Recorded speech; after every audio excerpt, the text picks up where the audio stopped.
Ito po itsura kapag po wala pang bunga saka bulaklak. Madalang din yung kanyang usbong kaya isprayan po natin ito.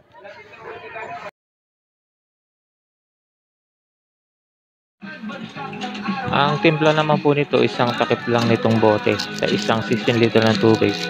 Tapos ihalo natin mismo sa tubig muna para maganda po yung magiging epekto niya.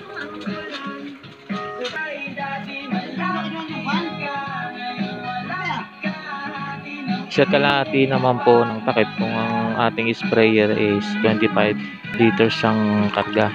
Sa akin po kasi 25 liters kaya sa kalahati po ang akin nilalagay.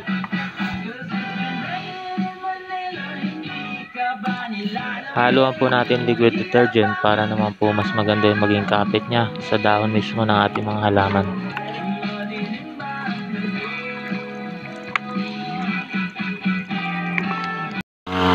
Mas maganda po itong spray sa umagang-umaga o kaya sa hapon mga alas 4. Yan po yung pinaka-the best timing sa pag-spray.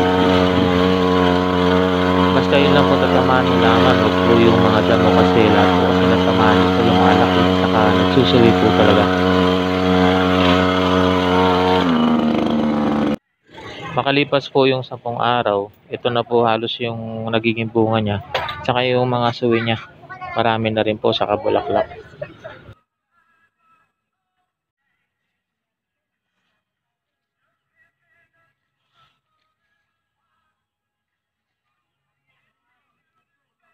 Pwede po tayo mag-ulit sa 20 days after para po mas mahaba yung pagitan niya dahil matagal po talaga ang epekto ng gamot na ito.